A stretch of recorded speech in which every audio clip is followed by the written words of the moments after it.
Nah, mungkin satu kalimat, satu pesan terakhir yang bisa Rizka sampaikan kepada teman-teman yang saat ini mungkin lagi fresh grade ataupun yang sedang struggle untuk cari kerja, apa yang harus mereka prepare agar mereka ready bekerja di dunia kerja gitu. Yang pertama, nekat sih. Nekat dan yakin bahwasanya kita itu bisa. Tapi satu hal yang harus teman-teman ingat, istilahnya gini, bunga itu ya, bunga bermekaran itu tidak dengan waktu yang sama.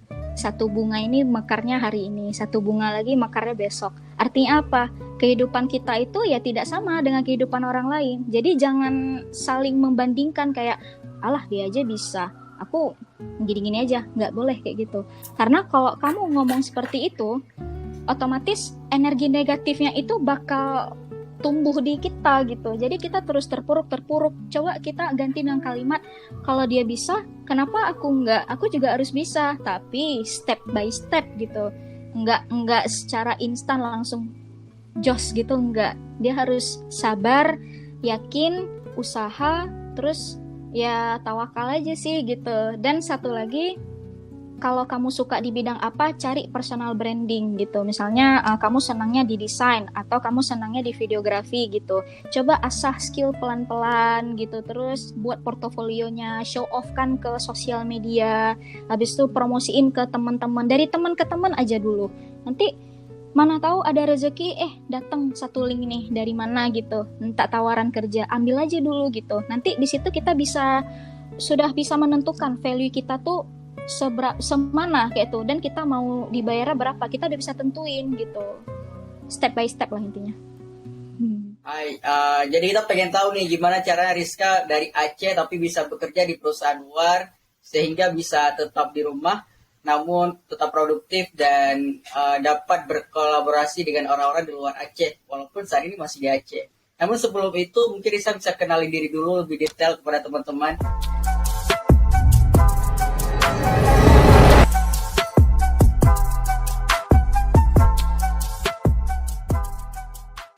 Oke, terima kasih. Halo teman-teman semua, perkenalkan nama aku Rizka Alifah, biasanya dipanggil Rizka atau Ika. Saat ini aku bekerja sebagai full-time freelance ya, bisa dibilang seperti itu. Kemudian aku juga bekerja sebagai graphic designer dan ilustrator. Aku lulus di Universitas Syah Kuala jurusan Manajemen Informatika D3 ya, di Fakultas MIPA tahun 2020, lulusan 2020, namun aku berasal dari angkatan 2017. Oke, jadi kenapa aku memilih jurusan Manajemen Informatika? Sebenarnya gini, dulu kan aku juga pernah tes S1 gitu kan, waktu zaman-zaman tes perkuliahan. Cuma belum rezeki ya waktu itu. Terus aku juga berpikir kayak, ini gimana ya gitu. Sampai bahas sama orang tua juga, gimana nih, apa Rizka harus gap year atau gimana. Namun orang tua bilang gak usah, jangan, kalau ada jurusan D3 ambil aja gitu kan. Kemudian aku sempat kayak hopeless gitu kan, ntar kalau aku tes D3 malah gak lulus, kayak udah hopeless kayak gitu kan. Cuma karena support dari orang tua dan yakin gitu, ya udah coba kamu tes dulu, siapa tahu rezeki gitu kan. Oke, jadi pada saat itu aku coba tes di jalur D3. Kemudian ada syarat-syaratnya juga, aku ikutin semua syarat-syaratnya apa aja. Kemudian aku sempat ragu gitu, karena di D3 itu punya 2 jalur tes. Ada jalur tes tulis, ada jalur tes undangan. Nah, aku ambilnya undangan dulu, karena yang pertama dibuka tuh jalur undangan. Nah, kemudian pada saat itu aku merasa kayak, ini lulus gak sih gitu. Karena udah berkali-kali tes di S1 gak lulus, jadi kayak ada rasa kecewa ya gitu kan. Cuma ya udah deh, karena orang tua sudah seperti meyakinkan ke aku, ya udah aku coba gitu. Kemudian aku tes jalur undangan, ya artinya tidak ada tes tertulis gitu, cuma diminta syarat-syarat seperti nilai rapor atau ada sertifikat, ada resume juga gitu. Ya udah, aku ikutin semuanya. Setelah itu pengumuman berlangsung setelah 1 bulan kemudian gitu. Jadi aku tuh udah mulai ketar-ketir kan, karena 1 bulan setelah undangan ada tes kayak gitu. Jadi kayak kalau bisa aduh semoga lewat deh di undangan biar nggak capek-capek tes gitu kan. Terus kayak ya udah selama sebulan tuh aku kayak udah ikhtiar, udah berdoa, minta doa sama orang tua gitu kan. Terus setelah itu 1 bulan kemudian belum ada hasil pengumuman. Ada telat sekitar 3 hari, 1 bulan 3 hari gitu. Terus pas lihat di email, alhamdulillah aku lewat gitu. Jadi kayak nggak bisa berkata-kata, speechless ya gitu. Alhamdulillah ya Allah, terima kasih gitu. Mungkin inilah jalur kuliah aku saat ini. Nah setelah aku masuk ke D3 itu ada aja tuh ya biasalah kan orang-orang ngejudge kayak kok masuk D3 kenapa nggak S1 kayak gitu. Terus aku kayak ya kamu belum tahu gimana perjalanan aku berjuang gitu kan. Tapi kayak lebih gak usah dengerin omongan orang lah, yang ngejalanin kan cuma kita gitu. Jadi kita yang tahu tentang diri kita, orang lain ya mana tahu, orang lain cuma lihat kulit luarnya aja tapi nggak tahu gimana dalamnya gitu kan. Terus dari situ karena orang tua juga kayak ngedukung, udah nggak apa-apa kayak gitu, kamu kan gelar itu kan nggak masalah kayak gitu, yang penting output setelah lulus itu kamu udah harus tahu kemana kayak gitu, kamu jalanin aja dulu. Terus jujur gini, jadi kayak orang tuaku juga lulusan D3 nih kayak gitu kan. Terus aku kayak sedikit minder gitu kan, ayah sama mama lulusannya D3, kalau misalnya Rizka D3 juga nggak apa-apa. Loh nggak apa-apa, kenapa gitu ya, inilah jalan Allah udah kasih untuk Rizka gitu ya, sekarang tinggal Rizkanya aja ngejalaninnya gimana. Oke, jadi di situ kayak ya udah deh, ya udah bismillah aja gitu. Setelah aku masuk ke dunia perkuliahan yang pertama kalinya, aku ngerasa wah D3 aja prakteknya banyak banget gitu kan. Terutama informatika kan. Manajemen informatika itu kita tidak hanya belajar pada satu bidang. Waktu di semester 1, 2, 3 kalau nggak salah, itu kita masih belajar umum. Kita belajar bahasa pemrograman, kita juga belajar tentang jaringan, multimedia, jadi semuanya dipelajari. Tapi secara kulit luar saja, seperti itu. Nah, kemudian di dalam jurusan manajemen informatika itu punya 3 bidang. Jadi ada bidang pemrograman, jaringan, sama multimedia gitu. Jadi jujur waktu awal masuk berat gitu kan.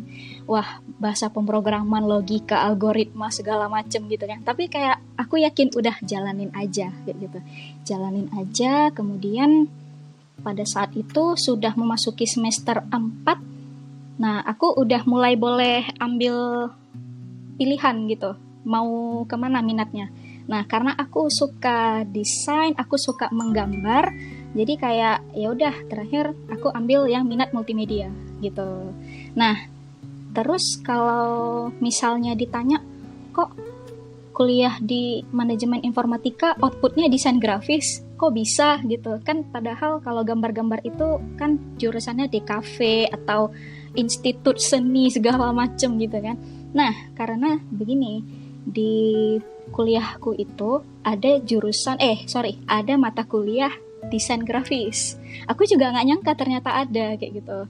Nah, jadi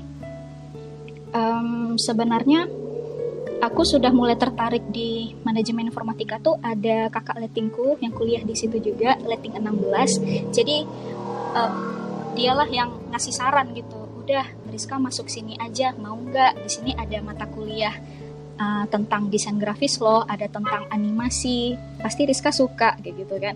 Terus aku kayak tertarik kan gitu. Ya udah, nah dari situlah aku teringat dengan kakak letingku yang bilang kayak gitu. Aku coba ngerasain lah, oh ternyata belajar desain grafis itu seperti ini gitu kan. Jadi ada mata kuliahnya. Ya udah, dari situ aku belajar. Setelah itu aku aku improvisasi sendiri, ya belajar dari YouTube. Terus kebetulan aku juga aktif di kegiatan organisasi, salah satunya BEM Fakultas. Nah, di situ di BEM Fakultas aku perannya sebagai Kominfo, staf Kominfo, tapi masuknya di bidang desain grafis itu gitu. Jadi disitulah skill aku terasah lagi. Ketemu sama teman-teman baru, terus belajar ilmu baru. Di himpunan juga ada, aku sebagai sekretaris Kominfo juga. Jadi kayak sama aja sih, kayak sinkron aja gitu kan.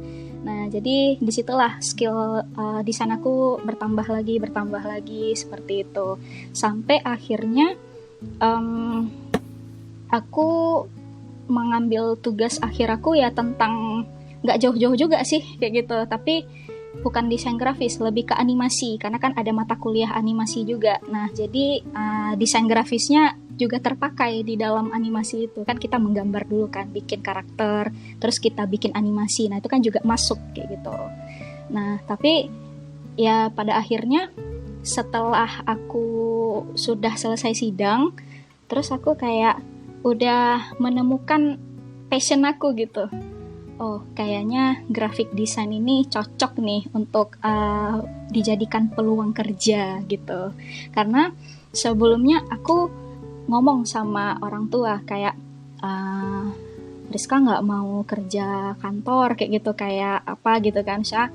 Kalau bisa kerja di rumah ya dari rumah aja, karena kayaknya lebih worth it deh kayak gitu kan. Apalagi aku juga susah untuk ngerantau kan ya. Jadi kayaknya WFH adalah jalan terbaik deh solusinya gitu, karena aku nggak bisa ngerantau, nggak bisa jauh-jauh gitu, karena aku juga anak tunggal kan. Jadi kayak aku berpikir nih gimana sih caranya kayak gitu kan. Jadi sebelum itu ya orang tuaku, ya udah nggak apa-apa, yang penting apa yang kamu pilih kamu harus tanggung jawab. Apa yang kamu pilih jangan sampai kandas di tengah jalan. Kalau kamu sudah punya prinsip, kamu sudah punya keputusan, ya kamu jalani aja kayak gitu. Dan kamu harus buktikan dengan apa yang kamu pilih, berarti itu yang terbaik kayak gitu. Jadi dari situ kayak orang tua juga nge-support. Ya udah, aku coba jalani freelance gitu pelan-pelan. Aku ngejalanin freelance itu sekitar tahun 2020. Sejak saat itu aku sedang tugas akhir ya, sedang TA, misalnya TA gitu kan. Nah, jadi sambilan aku tugas akhir, sambilan aku nge-freelance gitu. Aku coba buka jasa desain kecil-kecilan sama ya tingkat teman-teman lah kayak gitu kan. Jadi nggak masalah kalau harganya juga, aku belum tentuin harga yang gimana-gimana, tapi coba pelan-pelan kan. Jadi kita bisa ngukur value kita, mau buka harga seberapa kayak gitu kan. Nah, jadi pada saat tahun 2020 kan itu udah masuk COVID ya gitu. Nah, jadi saat itu aku ingat banget, itu bulan Maret tahun 2020 gitu kan. Itu tanggal 1 Maret gitu ya. Aku juga udah selesai ini bikin sempro ya kayak gitu kan. Cuma kalau di jurusan aku tidak ada diselebrasiin sih, nggak ada acara seminar kayak gitu, nggak ada. Nah, jadi istilahnya kayak udah bikin proposal gitu, udah langsung kumpulin kayak gitu ke ke jurusan gitu ya, ke prodi. Nah, jadi kayak nggak ada seminar apa-apa. Nah, 1 Maret itu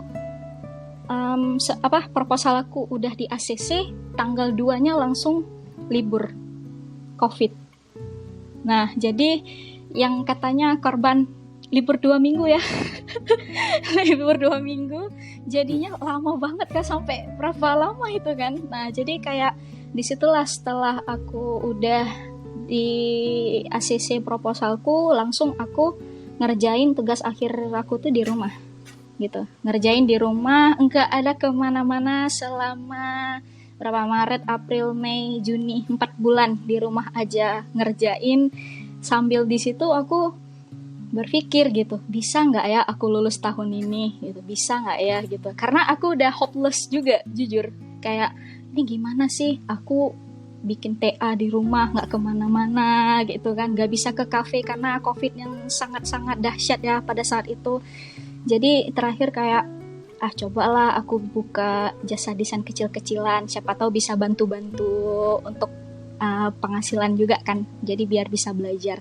Nah, jadi saat itu ada nih jasa-jasa desain spanduk kayak itu dari teman-teman ngasih, ya udah. Terus dari teman aku ada temennya lagi, jadi kayak dari mulut ke mulut gitu, dari teman ke teman, si Rizka nih bisa nih gini, udah minta tolong sama dia aja kayak gitu. Jadi dari situlah ada promosi kecil-kecilan gitu sih, promosi kecil-kecilan, dan akhirnya ya udah aku coba gitu. Nah, aku coba, terus dari situ aku juga punya Twitter ya. Jadi di sana aku juga sambil-sambilan melihat komunitas desainer di Twitter kayak gitu. Dan waktu itu aku mulai belajar gambar digital di saat COVID itu. Intinya lagi tugas akhir, lagi belajar gambar, lagi nge-freelance kecil-kecilan, pokoknya sambil-sambilan lah gitu kan.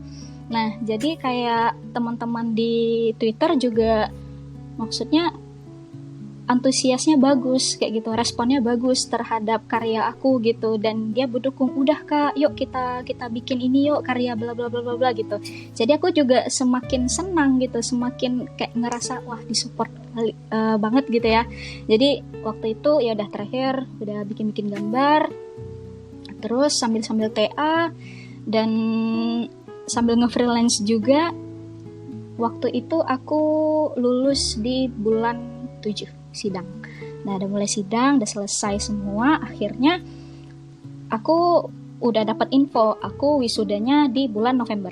Jadi itu kan 3 bulan yang sangat kosong gitu kan. Aku bingung mau ngapain kayak gitu kan. Aku kepengen freelance karena kayak udah ketagihan sama freelance gitu kan. Jadi gimana ya caranya? Cara bikin personal brandingnya gimana sih kayak gitu. Jadi belajarlah dari webinar, ikut webinar gitu. Terus dari Twitter juga. Pokoknya semua segala hal aku coba gitu, gimana caranya. Dan akhirnya selama 3 bulan itu aku dapat tawaran kerja. Posisinya aku nggak ada buat portofolio, nggak ada apa-apa, cuma kosong. CV pun nggak ada. Jadi kayak ini orang niat nggak sih gitu kan. Tapi nggak apa-apa, coba aja. Karena ada ditawarin dari om aku juga gitu kan. Ditawarin kerjanya itu kelola feed Instagram gitu. Kelola feed Instagram, ya udah aku jadikan itu sebagai pengalaman kerja pertamaku gitu. Dan sambil ngisi-ngisi luang juga, dan aku sambil nunggu wisuda juga kan gitu. Setelah itu aku coba pelan-pelan dan aku pelajari gimana sih cara kerjanya kayak gitu, sistemnya gimana kayak gitu kan. Terus selama hampir berapa bulan ya, 5 ya 6 kayak gitu, aku juga lupa, karena aku ngerasa kayaknya udah cukup aja deh kayak gitu kan, karena mungkin aku juga ngerasa udah cukup aja kayak gitu kan. Jadi aku resign terus aku ngerasa mungkin terlalu banyak ya job desk-nya gitu. Aku ngerasa kayak jujur nggak sanggup, karena aku cuma bisa graphic designer, karena yang dari semua bidang aku yang lancarnya di desain, dan aku nggak sanggup kalau misalnya disuruh yang lain-lain gitu. Jadi kayak ya udah deh gitu kan, langsung kita resign aja daripada kan. Oke, aku resign, kemudian aku jobless lagi gitu, kosong lagi gitu kan. Itu sudah masuk wisuda di bulan November, masuk ke tahun 2021. Nah, jadi di awal 2021 aku udah resign.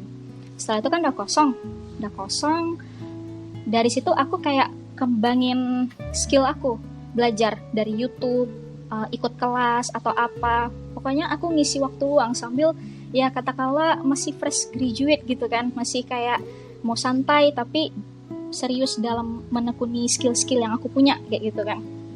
Nah, jadi dari situ, dari bulan Februari sampai bulan November, itu udah berapa bulan, itu memang nggak ada punya kerja tetap, nggak ada. Bayangin aja, nggak ada. Dan saat itu aku cuma freelance biasa aja. Kalau ada yang minta tawaran ilustrasi, desain spanduk atau apa, ambil. Kalau enggak ya nggak ada, kan freelance gitu. Jadi dia nggak tetap kan, kayak gitu. Terus pada saat bulan Desember 2021, nah itu adalah bulan yang terberat bagi aku. Karena sama sekali nggak ada penghasilan. Aku panik, ini gimana caranya ya? Itu udah hopeless, itu udah nggak tahu ya Allah, ini gimana sih caranya? Masa di bulan ini aku nggak ada penghasilan sama sekali, aku bingung caranya gimana kayak gitu kan. Dan aku juga berusaha untuk nggak ngerepotin orang tua kayak itu, nggak ngerepotin untuk kayak minta uang jajan segala macam. Aku nggak mau gitu, aku pengen menghasilkan dari diri aku sendiri, aku usahain untuk itu. Pada saat itu dari bulan berapa ya, dari bulan Agustus ya kalau nggak salah, Juni 2021 aku mulai rajin belajar LinkedIn. Nah dari situ sambil aku masih jobless, sambil buka-buka LinkedIn, lihat teman-teman udah pada bikin portofolio. Nah aku nggak tahu tuh portofolio itu apa segala macam, aku nggak tahu itu apa, fungsinya apa, nggak tahu pokoknya. Jadi waktu itu aku cuma dari bulan Juni sampai bulan November tuh memantau di timeline aja, buka LinkedIn, lihat foto orang, bagus ya, keren ya, gini. Jadi aku cobalah cari tahu tentang portofolio itu apa, seberapa penting portofolio itu untuk kehidupan kita. Aku sampai cari semua gitu-gitu, udah selesai. Akhirnya aku memutuskan untuk bikin portofolio gitu. Nah, jadi karena aku belum punya portofolio di tahun 2020 dan aku baru taunya di 2021, akhirnya aku bikinlah satu portofolio rangkap tahun 2020 sampai 2021 dalam satu file gitu. Dalam satu file, kemudian di situ aku merangkap semua pekerjaan atau project-project, aku rangkap jadi satu. Nah, dulu aku juga ada ikut kompetisi poster kayak gitu. Aku masukin. Pokoknya yang best of the best project yang aku kerjain, masukin semua ke portofolio gitu. Nah, setelah itu sampai di Desember, hampir 1 minggu, aku seleksi portofolio aku bikin semuanya, pokoknya desain segala macam gitu kan. Ya sambil melatih skill desain juga kan, coba bikin gitu kan. Nah, terus itu aku upload ke LinkedIn portofolionya, dan nggak nyangka impresinya hampir 4.000 orang yang kunjungi portofolio aku, dan itu kayak luar biasa nih gitu kan. Terus kayak nggak nyangka gitu kan, ternyata impactnya sebesar ini, orang lain jadi kepoin LinkedIn aku kan juga belajar cara bikin LinkedIn yang rapi gimana, yang bagus, supaya orang tahu personal branding kita tuh sebagai apa gitu, supaya orang mengenal kita tuh sebagai apa gitu kan. Jadi saat itu aku terus berproses dan bertumbuh lah saat itu. Nah kemudian di bulan Desember itu, setelah 1 minggu aku ngedesain dan nge-upload portofolio aku ke LinkedIn, ada salah satu temanku yang kerja di salah satu perusahaan di Jakarta kontak aku lewat WhatsApp. Nah, jadi temanku ini nanya gitu, kamu lagi free nggak? Gitu kan. Iya nih, kenapa? Ada kerjaan apa? Nggak ada sih, lagi cari-cari juga gitu. Aku punya ini nih, temanku dia lagi nyari freelance graphic designer, kamu mau nggak? Kayak gitu kan. Aku kayak wow gitu kan, ini salah satu kesempatan terbaik nih gitu kan. Oke, aku coba gitu. Ya udah, aku kasih kontak kamu ya. Oke, ya udah, langsung dikasih kontak WA aku ke yang si temen, untuk temennya ini yang nyari freelance ini, dan besoknya langsung dikontak gitu. Jadi saat itu aku ingat banget ditanya, Kak Rizka bisa desain grafis gitu? Bisa gitu kan. Cuma saya ya kalau dibilang pro enggak sih, masih belajar-belajar gitu kan. Kira-kira ini ngedesain apa ya gitu kan. Kita ini mau ngedesain feeds Instagram. Teringat aku kan dulu pernah kerja desain feeds Instagram. Wah, ini peluang yang bagus nih sepertinya gitu kan. Oh, boleh kayak gitu kan. Terus kakak punya portofolio nggak? Nah, jadi di situ kayak aku baru bikin loh portofolionya. Jadi kayak mungkin salah satu sinyal gitu ya, habis bikin portofolio langsung diminta gitu. Ya udah aku kasih gitu. Aku kayak excited, wah aku baru selesai bikin portofolio seminggu yang lalu loh gitu. Ya udah aku langsung kasih, aku kirim. Terus CV ada nggak ya? Nggak ada kayaknya, CV nggak ada. Nah, jadi cuma portofolio. Oh ya udah aku kirim. Saat itu aku nggak berharap besar. Kalau misalnya rezeki nggak kemana, jadi kayak ya udah kirim aja. Kalau kliennya suka, oke. Kalau nggak ya udah apa-apa gitu kan, coba dulu gitu. Kemudian besoknya dikontak gitu. Saya suka sama portofolio kakak. Oh terkejut gitu kan. Oh makasih kak gitu kan. Oke, jadi kita mau desainnya tuh seperti ini, dikasih nampak lah sampelnya gitu kan. Kira-kira kakak bisa nggak gitu? Oh boleh, karena mereka udah kasih tahu gambaran template-nya seperti apa, dan aku rasa mungkin aku boleh lah untuk aku coba kayak gitu kan. Oke, jadi ingat banget pas akhir tahun aku interview. Langsung diinterview sama si kakak itu, dan ya ngobrol-ngobrol gitu kan. Saya sudah lihat portofolionya Kariska gitu, saya suka sama desainnya gitu. Kira-kira Kariska mau nggak kerja bergabung kayak gitu kan? Boleh sih, boleh gitu kan. Lagian ini sepertinya peluang yang bagus juga buat saya gitu kan. Oke, kalau gitu awal Januari 2022 kakak udah boleh kerja ya kayak gitu. Jadi kayak wah alhamdulillah akhirnya keterima juga gitu kan. Nah setelah itu awal tahun aku langsung kerja, aku langsung bergabung sama satu tim agensi ya. Itu agensi, mereka punya agensi. Kemudian dari situ aku hanya bekerja selama sebulan sih, freelance graphic designer di salah satu catering di Jakarta selama 1 bulan. Tapi dalam 1 bulan itu aku sangat-sangat berkesan sih, karena di situ terbuka mata, hati, dan pikiran aku tuh kayak wah ternyata sistem kerja di sana tuh seperti ini ya gitu.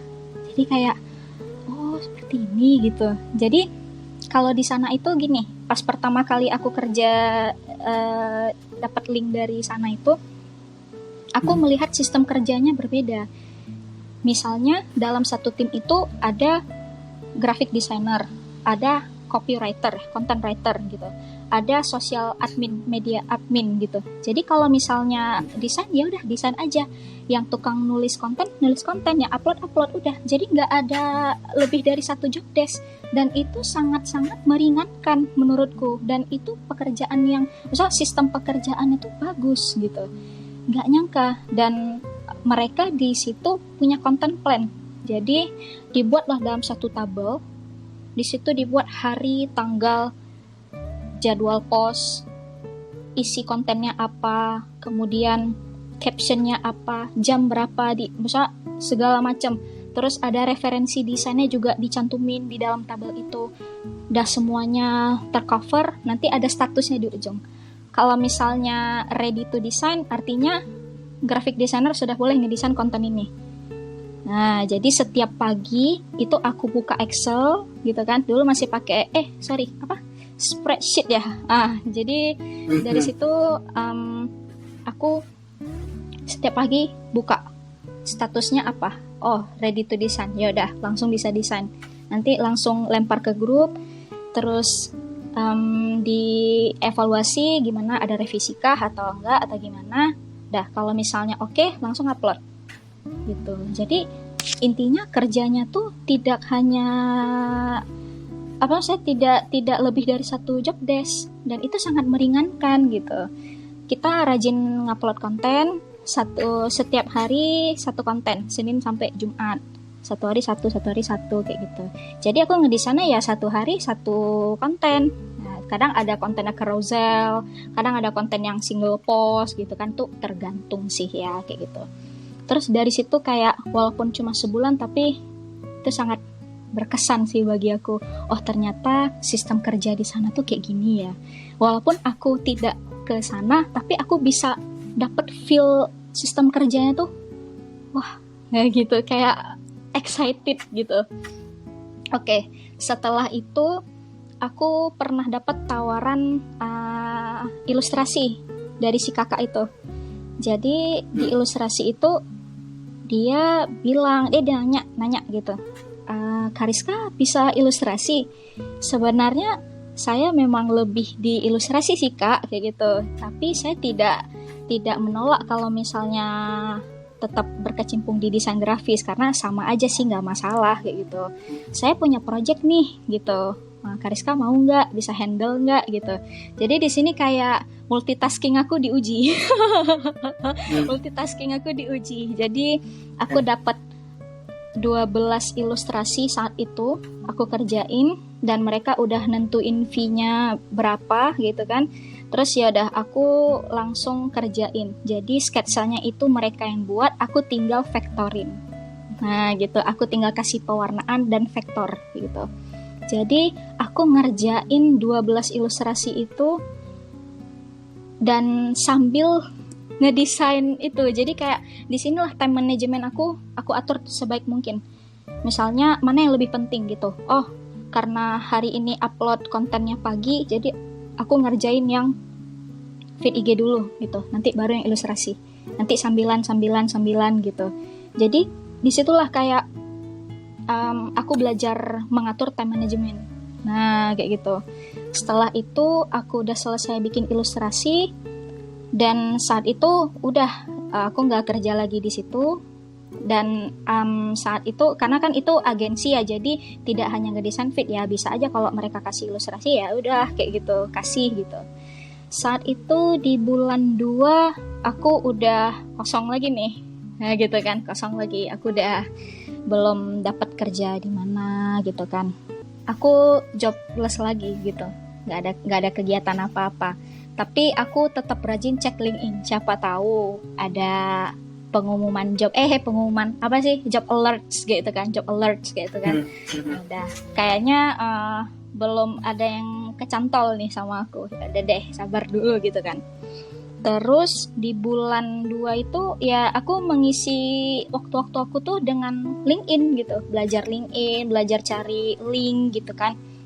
Sambil aku buka jasa freelance kecil-kecilan kayak ilustrasi atau apa gitu. Itu tetap jalan gitu ya.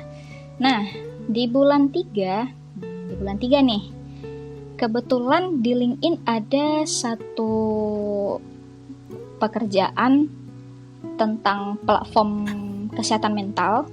Jadi mereka butuh cepat gitu. Jobnya itu sebagai freelance graphic designer. Nah, jadi di situ aku kayak tertarik gitu, karena kan aku baca requirement-nya. Kayaknya cocok nih sama aku gitu kan. Nah, terus aku coba apply aja lah, siapa tahu rezeki gitu. Kalau nggak rezeki ya udah. Jadi kayak aku tuh antara legowo tapi kayak lebih ikhlas gitu nggak sih, kayak lebih ya realita aja, kalau diterima oke, kalau nggak ya udah kayak gitu kan. Nah, kemudian aku coba apply dan langsung di DM di LinkedIn. Langsung di DM, dan saat itu CEO-nya yang langsung ini, misalnya yang punya platformnya itu CEO kan. Nah, CEO-nya tuh yang langsung nge-kontak aku, langsung dibilang, Kariska, terima kasih sudah mengapply kerja di sini, dan saya minta tolong ini diisi linknya ya di Google Form gitu. Oke, ya udah aku isi. Ternyata di dalam Google Form itu seperti interview kecil gitu. Jadi kayak berapa lama udah ngedesain, kemudian berapa lama misalnya pengalaman gitulah, ditanya mau ekspektasi gajinya mau berapa, semua ditanya gitu secara detail gitu kan.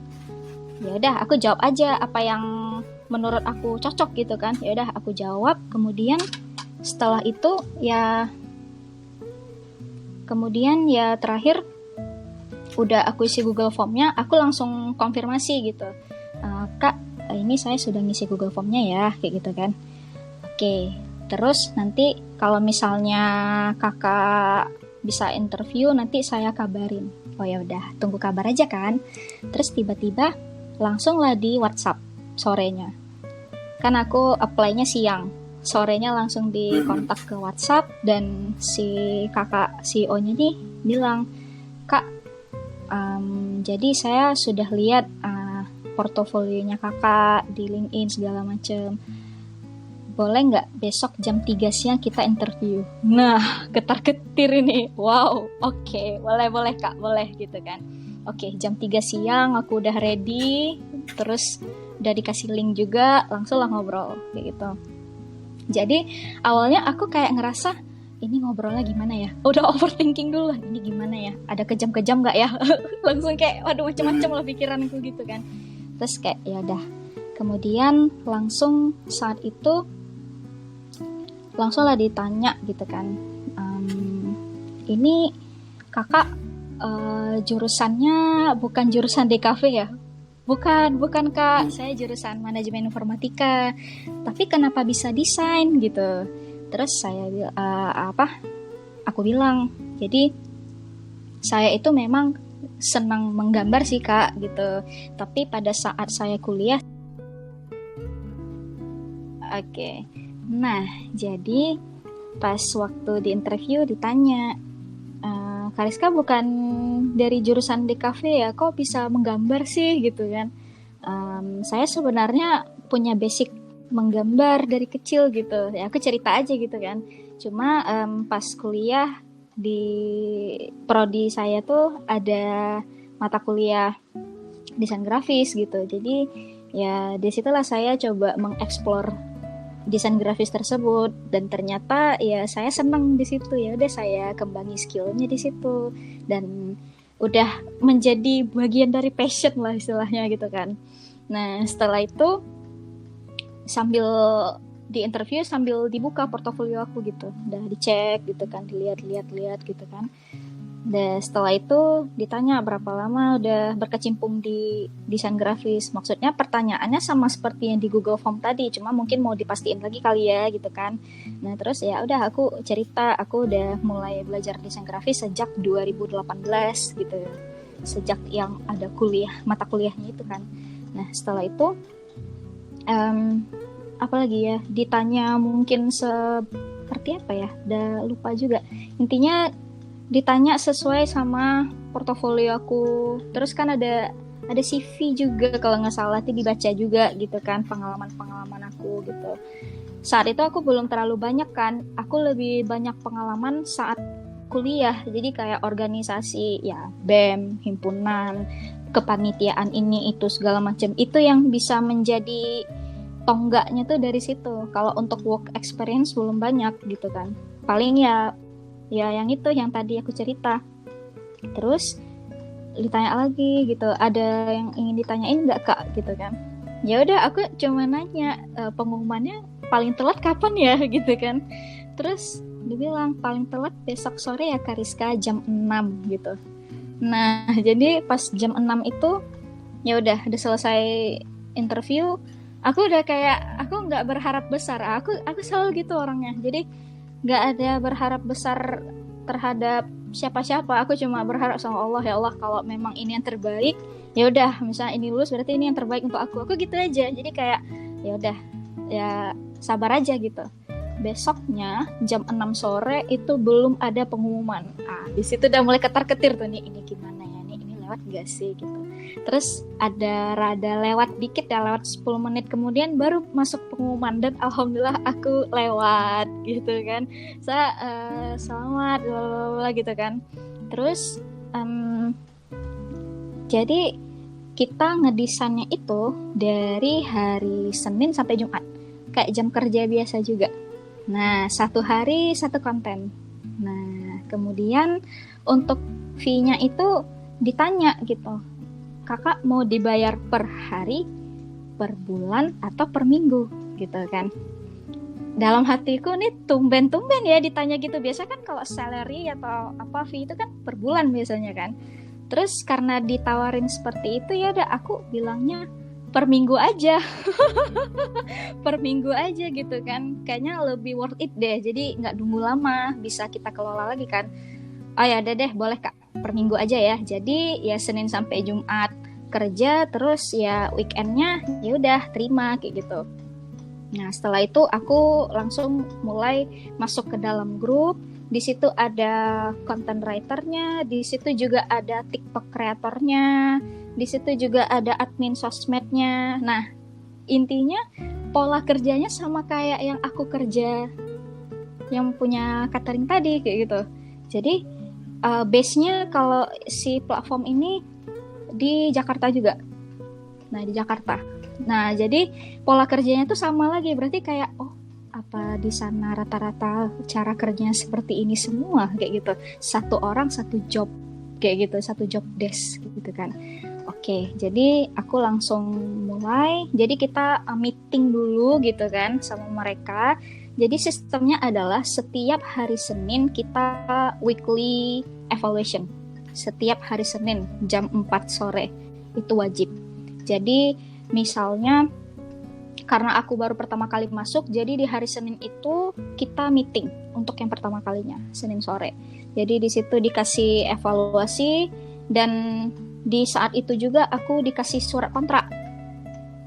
Nah, kayak kontrak kerja sama gitu ya.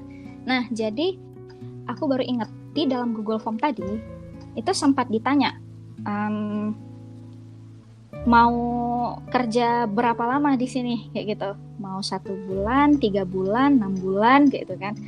Aku pilihnya 6 bulan kayak gitu. Nah, setelah waktu di interview gitu kan, langsung dikasih tahu Kariska, bukan waktu di interview, waktu setelah lulus interview langsung dikasih tahu lewat WhatsApp Kariska kalau misalnya kakak mau keluar bisa, misalnya nih aku nggak mau kerja lagi di situ bisa, tapi harus selesaikan tugas-tugasnya dulu. Misalnya aku mau keluar hari Rabu, Kamis sama Jumatnya kan aku masih ngedesain. Nah otomatis ya aku kerjakan dulu desain yang punya hari Kamis sama Jumat, baru aku boleh keluar gitu.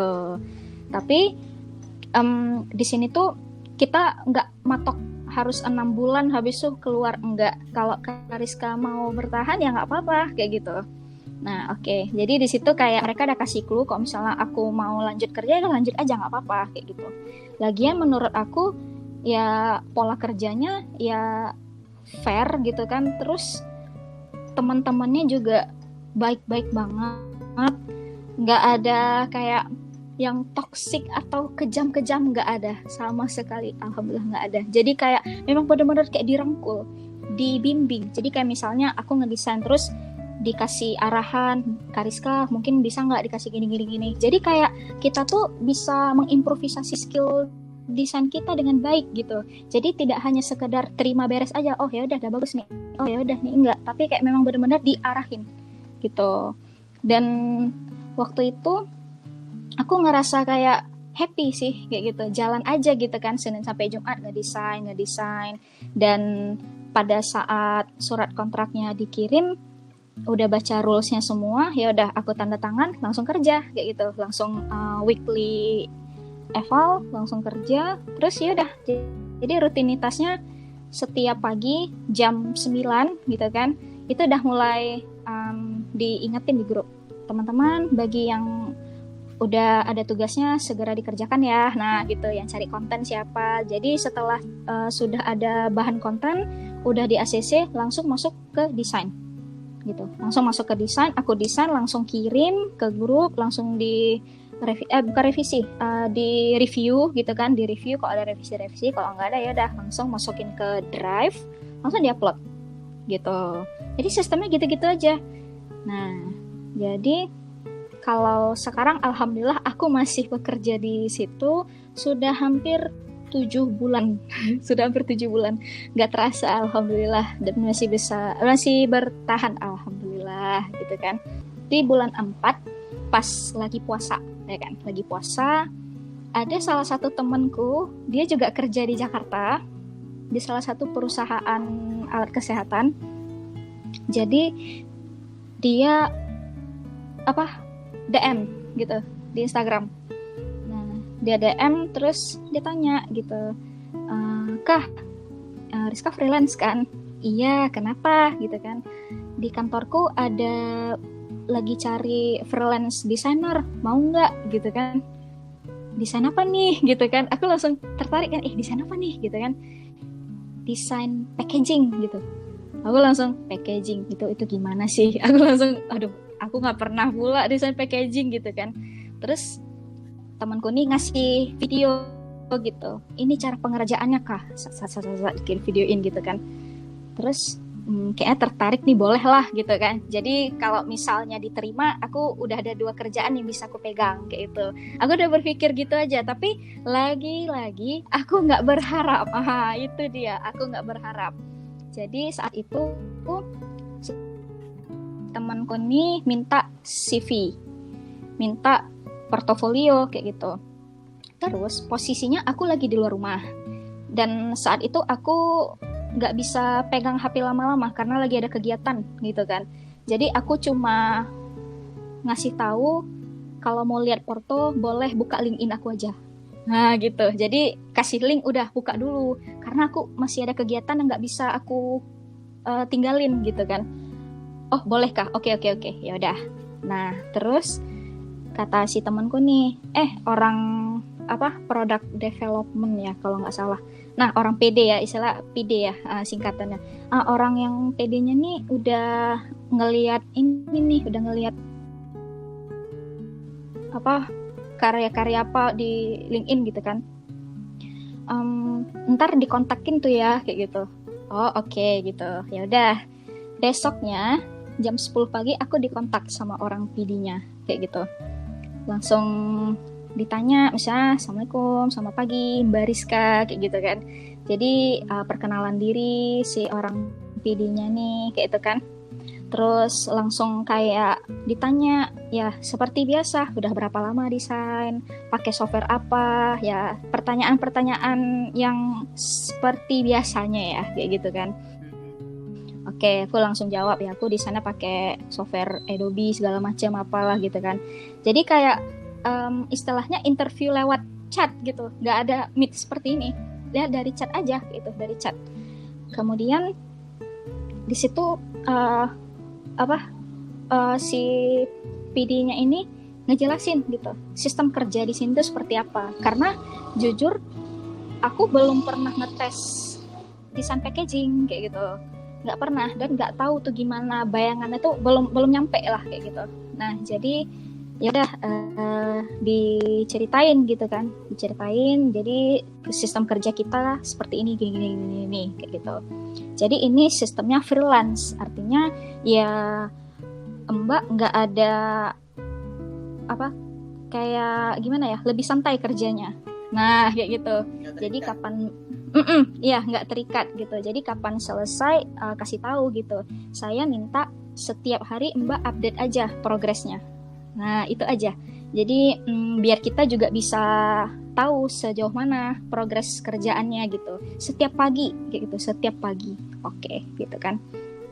Terus pokoknya rules-nya itu sedetail-detail itu dijelasin. Semuanya dijelasin gimana sistem kerja sampai berapa, misalnya mau satu project tuh Mbak mau berapa gitu. Sampai segitunya, sedetail itu gitu. Ya udah aku pikir-pikir dulu, pertimbangin semua kayak gitu. Terus si orang PD-nya nih minta portofolio yang soft copy-nya. Nah gitu, minta sama CV gitu. Ya udah aku kirim lewat WhatsApp. Setelah itu ya udah tunggu aja, kalau misalnya cocok ya udah kayak itu, berarti bisa kerja kayak gitu. Ya udah aku nunggu lagi 1 hari. Nunggu 1 hari, besok paginya langsung di WhatsApp lagi kayak gitu. Nah, jadi langsung misalnya ya ditanya lagi kayak gitu kan, misalnya udah misalnya dalam 1 minggu, ditanya gimana ya, Mbak bisa ngerjain berapa lama kalau satu project. Nah, ditanya targetnya. Terus ya aku bilang sekurang-kurangnya 1 minggu bisa. Gue bilang gitu, 1 minggu bisa.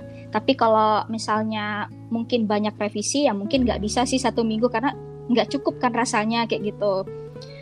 Oke, jadi sistemnya adalah contoh packagingnya itu dikirim dari Jakarta ke Aceh gitu kan. Kemudian aku di sini ngukur packagingnya aku buka kan dia dalam bentuk kotak, jadi harus kita buka, kita bedah gitu, terus kita ukur berapa senti, berapa senti, berapa senti, terus yang sudah kita ukur secara manual masukin ke software editingnya gitu, software desainnya. Nah masuk ke situ, terus kita tinggal input aja kan, ada kayak fiturnya gitu kan, ada fitur kayak misalnya width-nya berapa, height-nya berapa kayak gitu kan, nanti tinggal otomatis terbentuk kayak gitu kan. Nah jadi setelah itu ya udah kita ngedesain aja terus, udah kerangkanya udah dapet, tinggal desain kulit luarnya gimana, visualnya seperti apa gitu.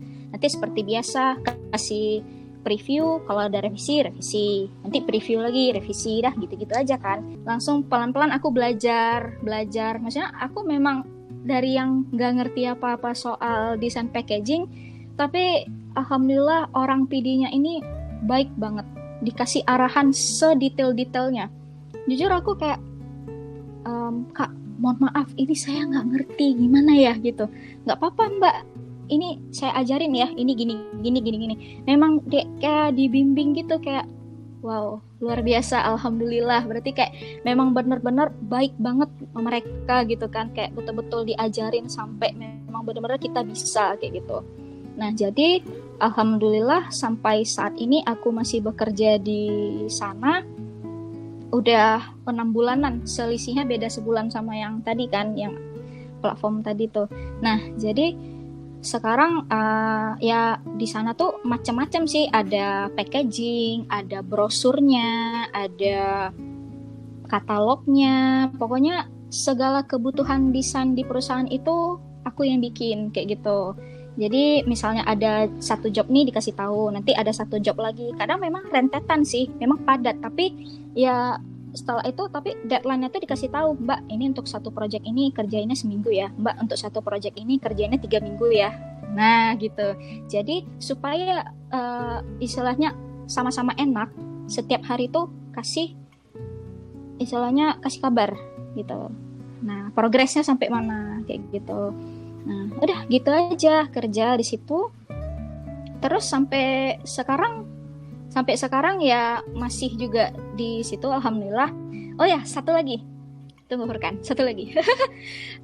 Waktu aku lupa tadi, agak terskip deh.